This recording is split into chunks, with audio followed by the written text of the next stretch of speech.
আসসালামু আলাইকুম, আমি মাহমুদুর রহমান বিপ্লব। আজকে আপনার সাথে ডেস্কটপ পিসি নিয়ে আলোচনা করব। তো ডেস্কটপ পিসি কেনার আগে আমাদেরকে বাজেট জানতে হবে। আমার বাজেট কত, ধরি আনুমানিক 40,000 টাকা। এবং 40,000 টাকার ভিতরে যে পিসিটা কিনবো, এই পিসিটাতে আমি কী কাজ করব। আমি কি পিসিতে গেমস খেলবো, নাকি গ্রাফিক্সের কাজ করব, নাকি ভিডিও এডিটিং করব, নাকি মাইক্রোসফট অফিসের কাজ করব, নাকি লেখাপড়ার কাজ ইউজ করব, কোন কাজ ইউজ করব আগে এটা নির্ধারণ করতে হবে। তো যাদের বাজেট 30,000-এর উপরে, তাদের জন্য আমি সবসময় ব্র্যান্ড পিসি সাজেস্ট করি।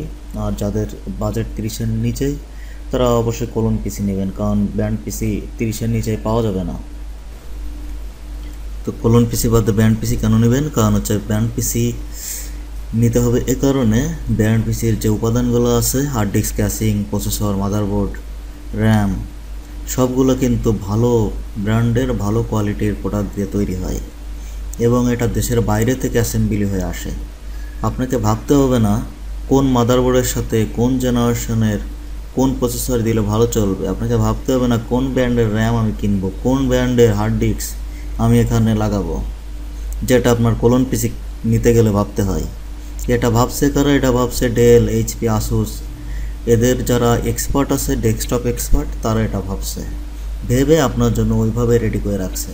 তো আপনি টেনশন ফ্রি থাকেন, আপনি অনায়াসে চোখ বুঝে একটা ব্র্যান্ড পিসি নিয়ে নিতে পারেন। তো আপনার বাজেট যদি 34,000 টাকা হয়, তাহলে আপনি এই পিসিটা নিতে পারেন। এক্সাম্পল আমি বলি, 34,000 টাকা বাজেট যদি হয়, তাহলে ডেলের এই পিসিটা আপনি নিলেন।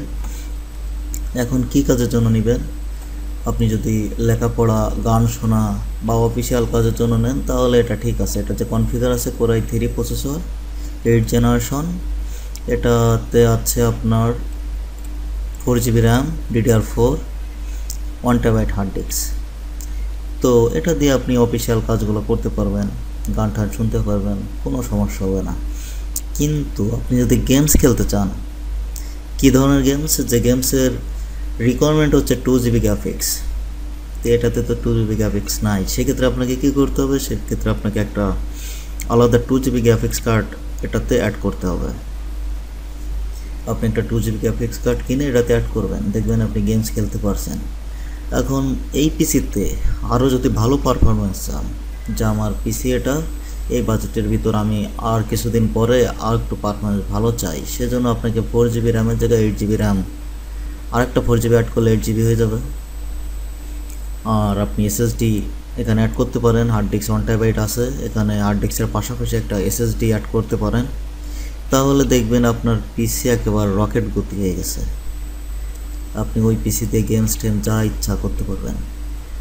আর যদি বাজেট আরও বেশি থাকে, 45 বা আরও একটু বেশি, 45 ধরলাম, তাহলে আপনি এইচপির এই পিসিটা নিতে পারেন। এটা Core i5, এটা প্রসেসরটাই আপডেট করা হয়েছে, Core i5-এর 9 জেনারেশন। এটা র্যাম কিন্তু একই আছে, হার্ড ডিস্কও একই আছে। এটা দিয়ে আপনি আপনার কাজগুলো করতে পারেন। এটাতে আপনার গ্রাফিক্স কিন্তু আগেরটাই। তো গেমস খেলতে হলে আবার আপনাকে গ্রাফিক্স কার্ড কিনতে হবে এবং এসএসডি, র্যাম এগুলো আপনি আপগ্রেড করতে পারবেন। আপগ্রেড করে আপনার প্রয়োজন অনুযায়ী আপনি কাস্টমাইজ করে পিসিটা ইউজ করতে পারবেন। তো আপনি চোখ বুঝে অনায়াসে যে কোনো ব্র্যান্ডের, তবে আমি সাজেস্ট করবো এইচপি অথবা ডেল কেনার জন্য, কারণ এগুলো আমি নিজে ইউজ করেছি। যেগুলো নিজে ইউজ না করি, এগুলো আপনাদেরকে আমি সাজেস্ট করতে পারি না। যেহেতু নিজে ইউজ করছি, আমি আমার অফিসে 50টা মতো ডেলের পিসি এখনও আছে, চলতেছে 5 বছর। একটা পাওয়ার সাপ্লাইও চেঞ্জ করতে হয় নাই, বা একটা পাওয়ার কর্ডও আমি চেঞ্জ করি নাই, চলছে ভালোভাবেই চলছে। এবং এইচপি পিসি আমার বাসায় আছে পার্সোনাল, এইচপি ব্র্যান্ড পিসি, ওটাতেও সেম অবস্থা। ওটা তো আরও অনেক আগে কেনা, ওটাতেও আমার এখন একটা কেবল বা হচ্ছে একটা পাওয়ার সাপ্লাই চেঞ্জ করার প্রয়োজন পড়েনি এবং ভালোভাবে চলছে। তো আপনার পিসি কেনার সময় একটু ভাববেন, প্রয়োজন হলে টাকা শর্ট থাকলে, আপনার দেখা গেলো 25,000 টাকা বাজেট, আপনি কিছুদিন পরে কেনেন, আর 5,000 টাকা জমায় কেনেন। যেটা কিনবেন ভালো জিনিস কিনবেন। তো ভালো থাকবেন, আজ এ পর্যন্তই। আল্লাহ হাফেজ।